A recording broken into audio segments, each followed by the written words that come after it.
की नियम हा. आता नियम काय आहे? शौच, संतोष, तपः, स्वाध्यायेश्वर प्रणिधानानी नियम हा. म्हणजे शौच स्वच्छ राहणं, संतोष ठेविले आनंदे तैसेची राहावे चित्ती असू द्यावे समाधान, याला म्हणतात संतोष. तपः म्हणजे स्वतःला तापवणं. आमच्या मामाकडे गेल्यावर ते नेहमी सांगतात की पंखा बंद करा, पंखा बंद करा. मोठा मामा आम्हाला नेहमी उपदेश करत असतो की तुम्हाला गरमीची सवय झाली पाहिजे, गरमी सहन करण्याची ताकद असली पाहिजे, तुमच्याकडून तप झालं पाहिजे, आपल्याकडे सहन करण्याची ताकद असली पाहिजे, तपस्वी असला पाहिजे, तुम्ही तेजस्वी असला पाहिजे. तपातून तुम्ही तपस्वी होताच. सहज तुम्ही सहन करण्याची तुमच्याकडे जर ताकद आली तर तुम्ही तेजस्वीच होता. का? एखाद्याने आपल्याला शिवी दिली. ओशो असं म्हणत होते त्या दिवशी, त्यांचा क्लिप ऐकताना, व्हिडिओ ऐकताना, की एखाद्याने आपल्याला सहज काहीतरी शिवी दिली तर ती शिवी त्याच्यापर्यंतच राहू दे. आपण जर शिवी दिली आपल्याला तर आपण काय करतो? रिॲक्ट होतो, प्रत्युत्तर देतो. तर ती शिवी आपल्याकडे घ्यायची नाही, ती शिवी त्याच्यापर्यंतच राहू द्यायची. आणि त्या व्हायब्रेशन्स असतात. एखादा माणूस क्रोध आपल्याला करतो, रागावतो, तेव्हा आपल्याला काहीतरी आतून होतं आणि म्हणून आपण लगेच पेटून उठतो. म्हणून तो जर आरडला, तो जर ओरडला तर मात्र आपण आतून शांत राहिलो पाहिजे. आपण वातावरणात शिरलो, आपण कुठेही कोणाच्याही घरात शिरलो की आपल्या मुलं वातावरण शांत झालं पाहिजे, असं आपलं व्यक्तिमत्व असलं पाहिजे. असं ओशो म्हणतात की आपली तिथं उपस्थिती झाली की तिथलं वातावरण चेंज झालं पाहिजे. आपल्या मुले लोक बदलली पाहिजेत, आपल्या मुले लोक चेंज झाली पाहिजेत. आपल्या बोलण्यामुळे नाही, आपल्या फक्त एका पाऊल ठेवण्यामुळे लोकांचं जीवन बदललं पाहिजे. असं आपलं जीवन असलं पाहिजे तर आपण शांती ग्रहण केली पाहिजे, आपण तप ग्रहण केलं पाहिजे, आपण तपस्वी झालो पाहिजे. तपस्वी झालो की आपल्याला बघितल्यानंतर आपोआप लोक म्हणतात की हा कोणतरी तेजस्वी आहे, हा कोणतरी तपस्वी आहे, याने काहीतरी ध्यानधारणा केली असेल, याने काहीतरी अध्यात्माचं काहीतरी अनुकरण केलं असेल, म्हणून हा इतका शांत आहे, याच्या बोलण्यात इतकी धार आहे, इतकी प्रासादिकता आहे, याने काहीतरी जप केलं असेल, याने काहीतरी ज्ञानाची साधना केलेली असेल, याने काहीतरी योग केलेला असेल. म्हणून तप आपल्याकडे असलं पाहिजे. स्वाध्याय आपण ग्रंथाचं अध्ययन केलं पाहिजे.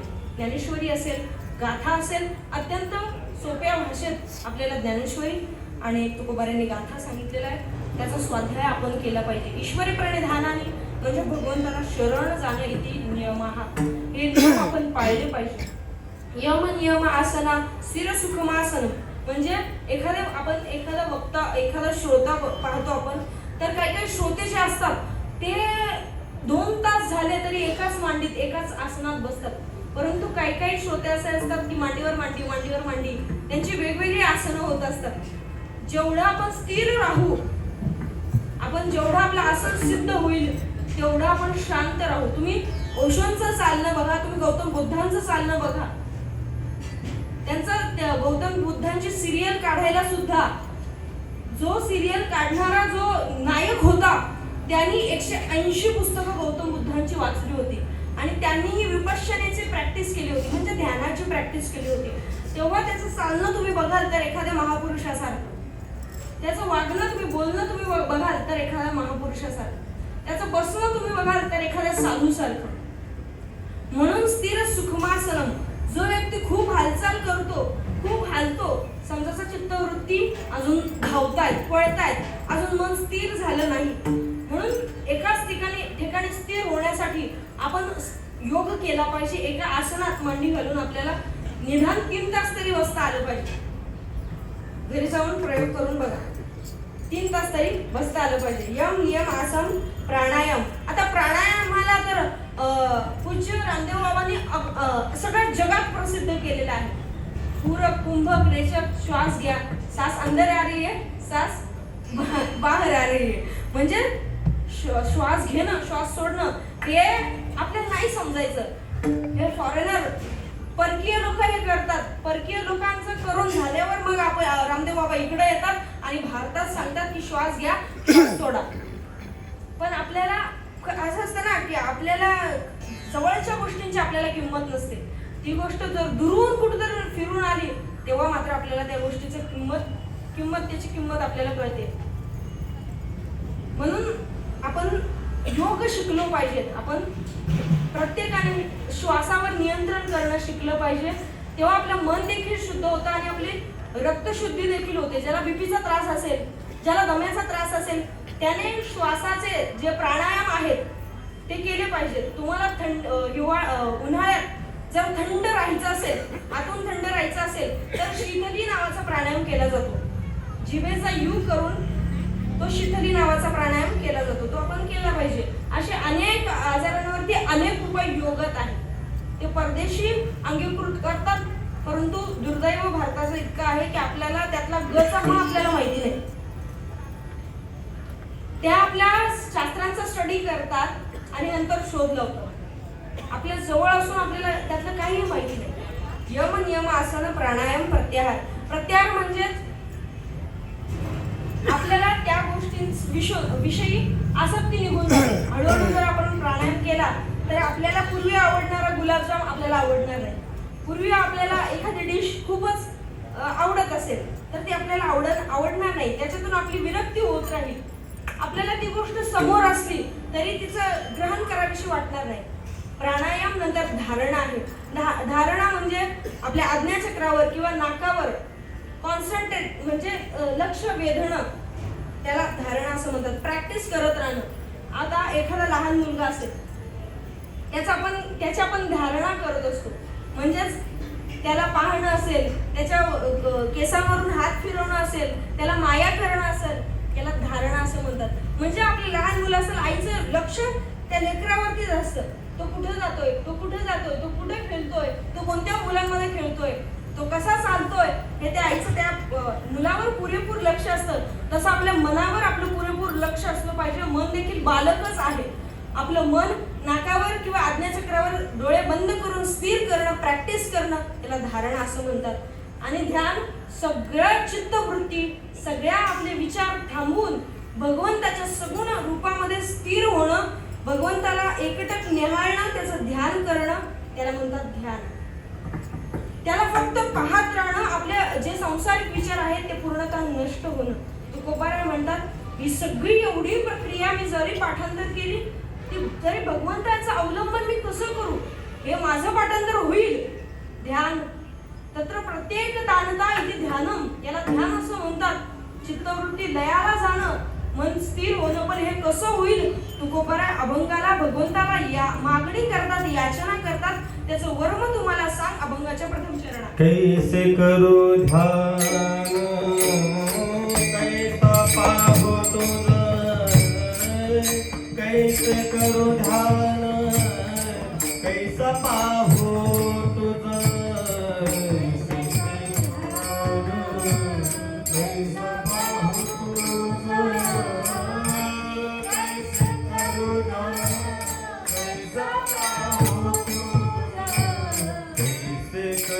ध्यान कैसा पाहू तुझ, कैसे करू ध्यान, कैसा पाहू तुझ,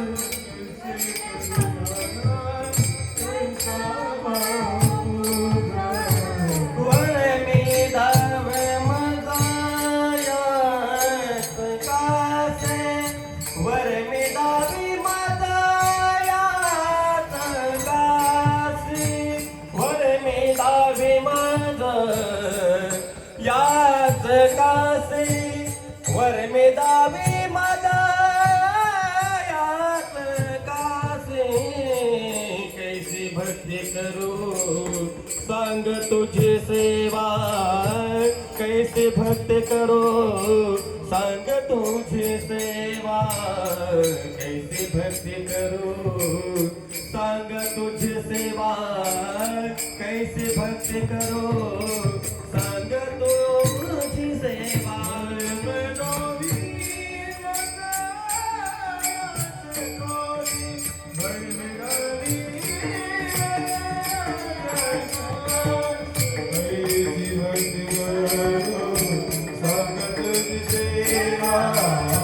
Thank you.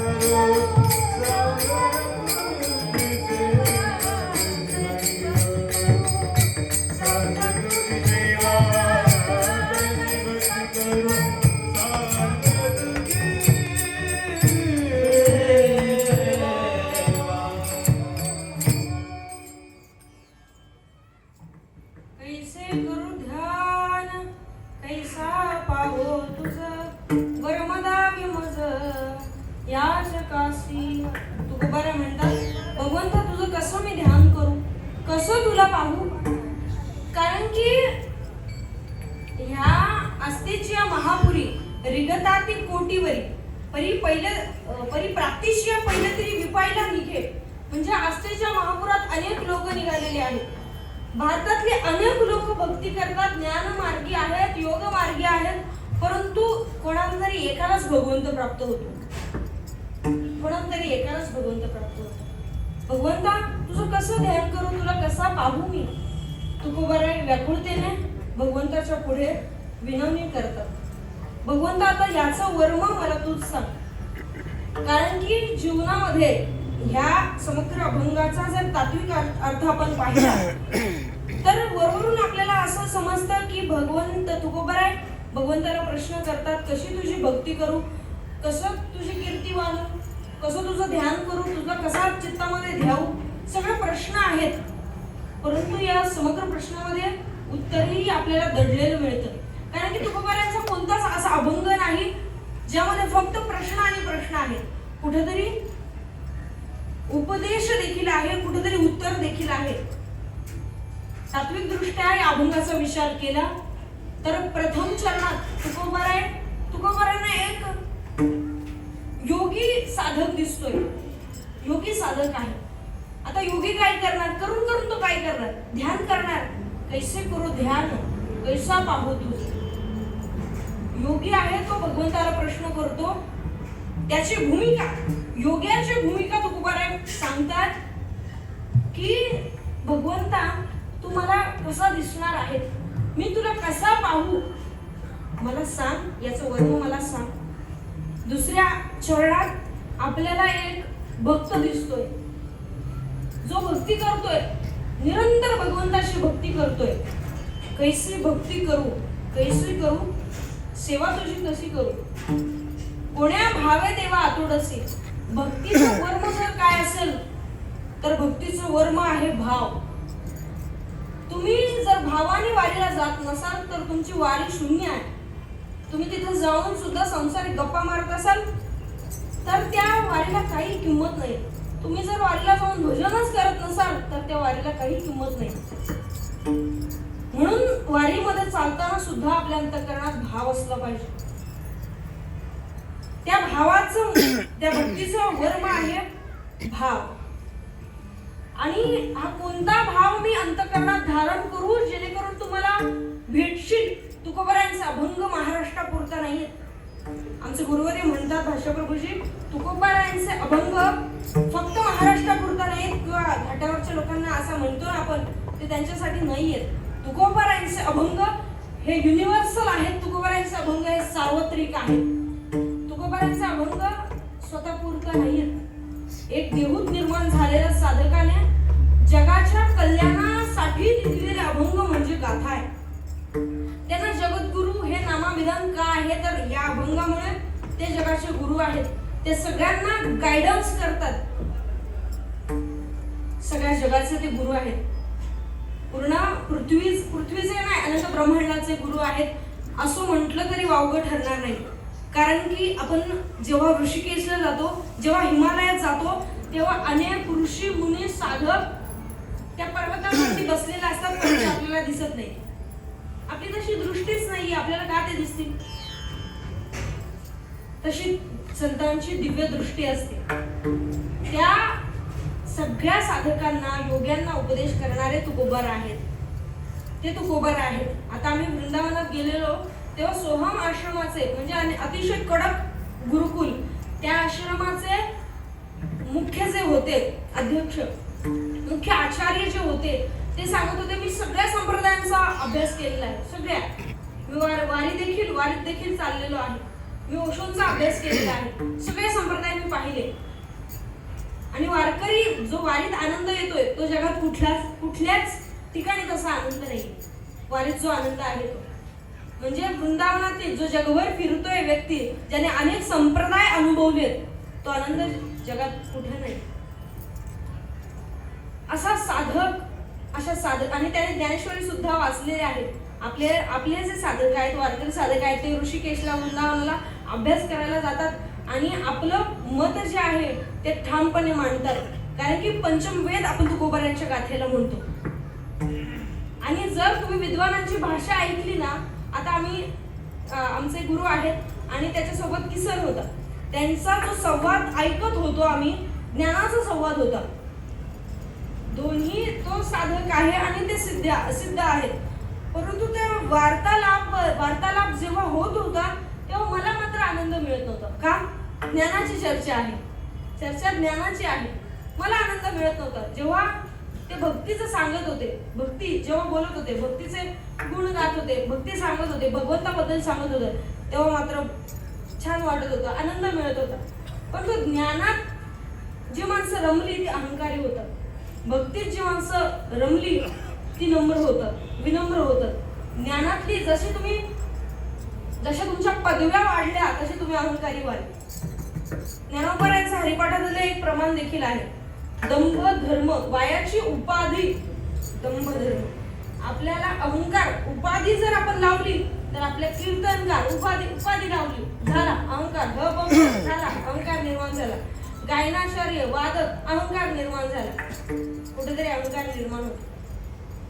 तर त्या अहंकाराला योगात देखील अहंकार येतो, दुसरं चरण भक्तीत देखील अहंकार येतो. थोडा तरी अहंकार, तिळभर जरी होय अभिमान मेरुदो समान, भार देवाला त्याचा भार होतो. ज्ञानात अहंकार झाला, ज्ञानी माऊली म्हणतात की सज्ञानाचे झुंबे कंठी, नाना संकटी नाचवी. त्याला नाना संकटातून जावं लागतं, हो त्याचा पाय भासतात.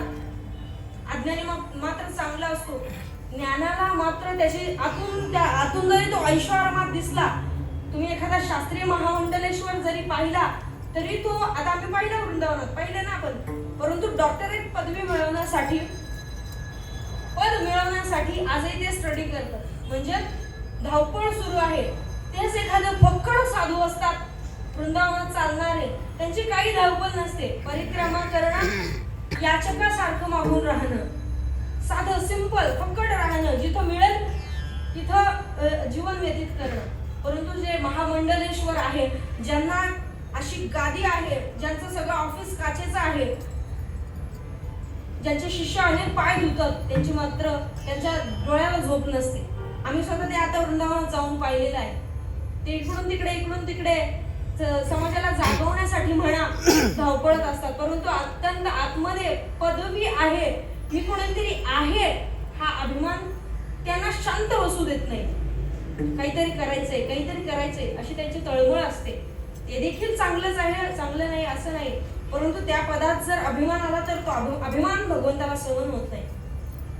रामायणातील एक प्रसंग आहे की ध्यान करणारा एक साधक बसला आणि जमीन खणता त्या शेतकऱ्याला त्या नांगऱ्यामध्ये एक असं घर लागलं आणि घर त्याने ते साफ केलं, घर फोडलं. त्याच्या आतमध्ये एक दिव्य प्रकाश होता आणि एक साधू बसलेले होते आतमध्ये ध्यान करत. आता तिथे वशिष्ठ ऋषींना बोलवलं आणि आता यांची समाधी तोडायची कशी, कारण की समाधीत जाता येतो, परंतु समाधीतून बाहेर देखील येता आलं पाहिजे, नाहीतर माणूस तिथंच ध्यानात फसू शकतो, तिथंच समाधीत रमू शकतो.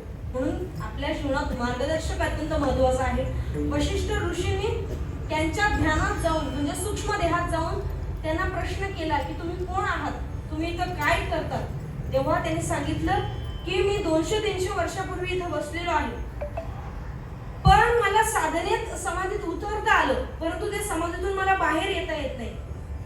मी प्रभू श्री रामांच्या पूर्वी त्यांच्या आजोबांच्या पंजोबांच्या वेळेला मी समाधी लावून बसलेलो, म्हणजे कितीतरी वर्ष झाले असतील, परंतु या देहात येता येत नाही, स्थूल देहात येता येत नाही. म्हणून समाधीत जाणं आणि समाधीतून येणं हे त्या योग्याला जमलं पाहिजे, नाहीतर तो तिथंच अटकू शकतो. याच्यासाठी मार्गदर्शक अत्यंत आवश्यक आहे. प्रत्येकाच्या जीवनात मार्गदर्शक अत्यंत आवश्यक आहे. तुकोबरायांचा समग्र अभंग पाहिला तर त्याच्या खालच्या चरणात तुका म्हणे जैसे दास केले देवा हा शब्द अत्यंत महत्वाचा आहे. तैसे हे अनुभवा आणि मज. भगवंता मी योगी झालोय, सगळ्यांना उपदेश तुकोबारे करतात. तुम्ही योगी असला, तुम्ही भक्त असला, तुम्ही ज्ञानी असाल तर तुमच्या जीवनामध्ये मार्गदर्शक अत्यंत महत्वाचा आहे, नाहीतर तुम्ही कुठंही योग भ्रष्ट होऊ शकतात. तुम्ही तिथंच ध्यानामध्ये अनेक वर्ष पडून राहू शकता. तुम्हाला काही गती तुमचा उद्धार होऊ शकत नाही. म्हणून भक्तीतही गुरु महत्वाचा आहे. नामदेव महाराजांच्या निवृत्ती दादा पाया पडले सगळ्या संत मांदी आली. परंतु नामदेव महाराजांनी निवृत्ती महाराजांना प्रत्येक नमस्कार केला नाही.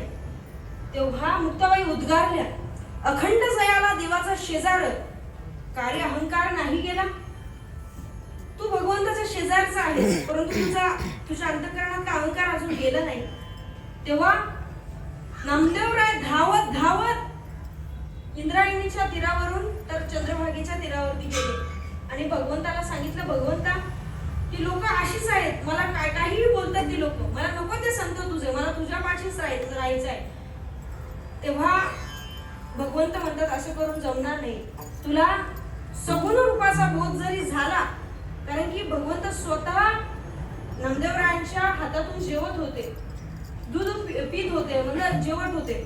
मग तुला निर्गुणाचा बोध झाला पाहिजे. तुला सगुणाचा बोध जरी झाला असता तर तुला निर्गुणाचा बोध झाला पाहिजे. म्हणून विसोबा खेचरांकडं नामदेवरायांना पाठवलं गुरु करण्यासाठी. भक्तीतही अहंकार येऊ शकतो, ज्ञानातही अहंकार येऊ शकतो.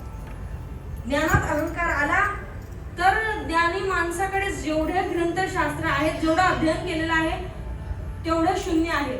आपण अजामेळाची कथा ऐकत असतो, अजामेळ ज्ञानी होता, परंतु अहंकार झाला, पुन्हा शून्यावरती आला.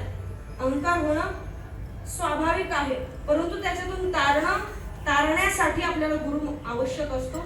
आणि तुकोबाराय म्हणतात की भगवंता तू माझा गुरु आहेस, तू मला तसं अनुभव करायला आण. मी तुझा दास झालोय ना, तू योग्याचा दास झालाय. म्हणजे जगद्गुरु तुकोबारायांची ही या अभंगाची भूमिका म्हणजे खऱ्या अर्थाने जगद्गुरु या नावाला, या नामाभिधानाला योग्य आहे. तुकोबाराय सगळ्यांचा विचार करतात. तुम्ही चौथं चरण पाहिलं तर त्याच्यामध्ये एक संमिश्र साधक आढळतो आपल्याला. तो म्हणतो तुझं कसं गाऊ म्हणजे गायनाचारांचा विचार आहे, वेदशास्त्रांचा विचार आहे, कसं द्यावं म्हणजे योग्यांचा विचार आहे. आत्मस्थिती कैसी आत्मस्थिती द्यावी मदत, सगळ्यांचाच विचार तुकोबाराय करतात. म्हणजे संमिश्र. तुकोबारायांना येणाऱ्या 300 वर्षाच्या काळाची माहिती होते. तुकोबारायांना माहिती होतं की भ्रमणध्वनी नावाचं साधन येणार आहे, मोबाईल येणार आहे. तुकोबारायांना माहिती होतं की अनेक लोक डिप्रेशन मध्ये जाणार आहेत आणि अनेक लोक साधू संतांच्या चरणावरती जाणार आहेत. आता आपण मोबाईल मध्ये बघितलं तर अनेक गुरु येतात, अनेक आदिगुरु येतात, कोणी सद्गुरु येतात, अनेक प्रकारचे संप्रदाय मोबाईल मध्येच आपल्याला पाहायला मिळतात. बरोबर की नाही? की सगळ्या जगाचा अभ्यास आपण मोबाईल वरती करू शकतो. तुकोबारायांना माहिती होते अनेक संप्रदाय येणार आहेत, परंतु हे संप्रदाय कुठेतरी लोकांना भुलवणारे आहेत. लोक तुम्हाला, आमचे गुरुवारी म्हणतात, लोक तुम्हाला शिष्य बनवतात आणि पाय धुवायला लावतात, परंतु गुरुने तुम्हाला गुरु बनवलं पाहिजे. गुरुने तुम्हाला शिष्य नाही बनवलं पाहिजे. गुरुचे पाय नाही दाबले पाहिजेत. गुरुने आपल्याला गुरु बनवलं पाहिजे. गुरुने आपल्याला शिष्य नाही बनवलं पाहिजे. आणि गुरुकडे तर सामर्थ्य असतं की गुरु लघु कडून आपल्याला गुरु म्हणजे विशाल बनवत असतो. आपण विशाल झालं पाहिजे. आपल्यामध्ये स्वतःमध्ये गुरुतत्व जागृत झालं पाहिजे. आपण सामान्य नाहीत याची जाणीव आपल्याला गुरु करून देतात. म्हणून तुकोबाराय म्हणतात कोणाही अशा भलत्या सलत्या गुरुकडे जाऊ नका. कारण की महिला असतात, बिचारा नंदी बैलवाला आला तरी त्याला 10 रुपये देतात, तो घरात आला की त्याला 7,000 रुपये देतात. का? त्यांच्याकडे एक मोहिनी नावाचं अस्त्र असतं. तुम्हाला जर नंदी बैलवाल्यांचा अनुभव नसेल तर कधीतरी बैलवाला आला तो तर दारात घ्या, नंतर तो सांगेल की जरा आतमध्ये येऊ का, तुमच्या समस्येचा हल जे आहे मी तुम्हाला आतमध्ये येऊन सांगतो. मग तो सांगेल चहा ठेवा, मग तो त्याच्या मोहिनी अस्त्राचा प्रयोग करतो. म्हणजे त्याला आपण आपल्या भाषेत काय म्हणतो, बोनी काय तर म्हणतात, मोनी ना, मोनी घालतो. आणि आपल्याकडून आपलं जितकं श्रीमंत घर तितके आपल्याकडून पैसे लुबाडून देतो. आणि अजून एक धोक्याची गोष्ट सांगू, आपण स्त्री एकटी घरात असली तर त्यांच्यावर अत्याचार करायला देखील ते मागे पुढे करत नाही. म्हणून महिलांनी अशा भोंदू लोकांपासून सावध राहिलं पाहिजे. आपल्याकडे आहे ना तेवढ्यात आपण समाधानी राहिलो पाहिजे. चित्ती असू द्यावर समाधान. म्हणून आज असे संमिश्र लोकांमध्ये या सगळ्या संमिश्र लोकांचा तुकोबाराय विचार करतात 4थ्या चरणामध्ये. आणि तुकोबाराय म्हणतात की असं सगळं झालंय, आपली वेळ झाली आहे का कीर्तनाची? बाबा करायचं का? चालू दे ना 10 मिनिटं 20. किती झालंय का जेवण? प्रसाद झालाय का? संमिश्र अवस्था आहे. त्याला धड योगही करता येत नाही. त्याला तो 2 वर्ष योग करतो, 2 वर्ष तो चांगले ग्रंथ ज्ञानेश्वरी वाचतो, 2 वर्ष चांगली भक्ती करतो, या तीर्थावरती जातो, त्या तीर्थावरती जातो. आता मी माझा स्वतःचा अनुभव तुम्हाला सांगतो. तुम्ही जर तीर्थयात्रेला जाल तर तुम्हाला मूर्ती रूपात देव दिसेल, परंतु प्रत्यक्ष देव तुम्हाला दिसणार नाही. का? तिथं जाऊन अनेक लोक चंचलच होतात, चंचलता चित्तातली वाढते. पण आपण गुरुवर्यांसोबत गेलो तर गुरुवर्य आपल्याला स्थिर करत असतात. त्रिवेणी संगमी नाना तीर्थ भ्रमी चित्त नाही आम्ही तरी ती व्यर्थ. आपण जर त्रिवेणी संगमावरती गेलो, प्रयागराजला गेलो, पण तिथं आपलं जर चित्त स्थिर नसेल तर सगळं वायाला गेलेलं आहे. त्याला चित्त आपलं तिथे नसेल तर सगळं शून्य आहे. म्हणून आपण मला असं वाटलं तिथे गेल्यावर, तीर्थक्षेत्रावर गेल्यावर, आता गेलेलो आम्ही वृंदावनात आपण गेलो, परंतु तिथे आपण जर साधना केली नाही, नुसतंच फिरत बसलो तर आपलं चित्त स्थिर होणार नाही. आपण तिथं जाऊन भजन केलं पाहिजे. नुसतं भजन जे देखील केलं तरी आपलं चित्त स्थिर होतं. ध्यान लावलं पाहिजे, साधना केली पाहिजे. पंढरपुरात आपण जातो, नुसतं फिरायला चादरी गोदरी घ्यायला जायचं नाही, खुळखुळे वगैरे काय घ्यायला जायचं नाही. तिथं जाऊन आपण साधू संतांच्या सानिध्यामध्ये भजन केलं पाहिजे. एखादा चंद्रभागेचा किनारा निवडा, तिथं बसा. यमुनेचा किनारा निवडा, तिथं बसा. मन स्थिर करा, तेव्हा आपल्याला भगवत प्राप्ती होईल. माझा स्वतःचा अनुभव हा आहे. आपण नुसतं फिरत राहिलो जत्रेसारखे यात्रेसारखे. आता महिला वर्ग जातात, ट्रिप त्यांच्या निघतात, तर नुसतं फिरत राहतात. ते फिरण्याला काही अर्थ नाही. बघितलं पाहिजे, तीर्थक्षेत्र बघितलं पाहिजे, मान्य आहे. पण तिथं जाऊन आपल्या अनेक पितरांचा उद्धार होतो. गंगा मातेच्या तीरावरती गेलात तुम्ही, गंगा आरती जेव्हा होते तेव्हा त्रिकोण साईज मध्ये सगळे देवता ऋषी सगळे आपले पित्र येतात त्या ठिकाणी. आपल्याला दिसत नाही, आपली दिव्य दृष्टी नाही. आमचे गुरुवारी सांगत होते की सगळ्याच देवता आहे, 33 कोटी 33 प्रकारचे देवता येतात, तिथे राहतात. आणि गंगा आरती पाहिल्यानंतर, तू गेला ना गंगेला? हा, दादा गेलेला. तर तिथं गेल्यावरती ती गंगा आरती जेव्हा होते, तुम्ही गेला असा सगळ्यांचा अनुभव आहे, माझा अनुभव तो नाहीये. असं गुरुवारांच्या तोंडून ऐकलेलं आहे की तिथं गेल्यावर आपल्याला एकदम ब्लिस म्हणजे एकदम शांत, ब्लिसफुल म्हणजे शांती आपल्याला प्राप्त होते.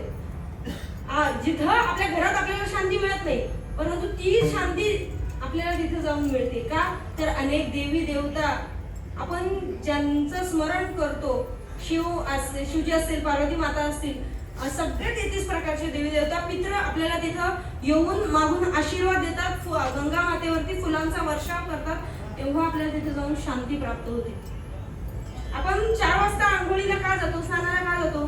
का? सगळे ऋषी मुनी सिद्ध साधक चंद्रभागेच्या किनाऱ्यावरती येतात आणि त्या ऋषींचा जर आपल्याला सहवास लाभला तर आपसुकच आपण शांत होतो. गंगेच्या किनाऱ्यावरती बसलो तर आपसुक चंद्रभागेच्या किनाऱ्यावर आपल्याला आपोआप शांती मिळते. म्हणून जा, परंतु कशासाठी जा? शांतीसाठी जा, ईश्वर प्राप्तीसाठी जा. नुसतं फिरण्यासाठी जाऊ नका. असे अनेक लोक भ्रमित आहेत, भ्रमात गुंडाळलेले आहेत. तुकोबाराय म्हणतात की देवा, मी देखील भ्रमात आहे. कसं तुझं ध्यान करू, कसं तुझी भक्ती करू, कशी तुझी कीर्ती मानू. शेषाने अनेक कीर्ती गायली तुझी, पण चिरलिया धडा जिव्हा त्याची. त्याच्या जिभेचे 2 तुकडे झाले. सापाला बघा 2 तुकडे झालेले आहेत. त्याच्या जिभेचे 2 तुकडे झाले. कसा मी तुझं वर्णन करू? जो वेदांनी तुझं वर्णन केलं, वर्णन करू शकत नाही वेद, कसं मी तुझं वर्णन करू? कसा तुला गीतात गाऊ? मी नाही करू शकत. तुकोबाराय म्हणतात की हे सगळे अनुभव तुम्हाला दे अभंगाचं 4थे चरण.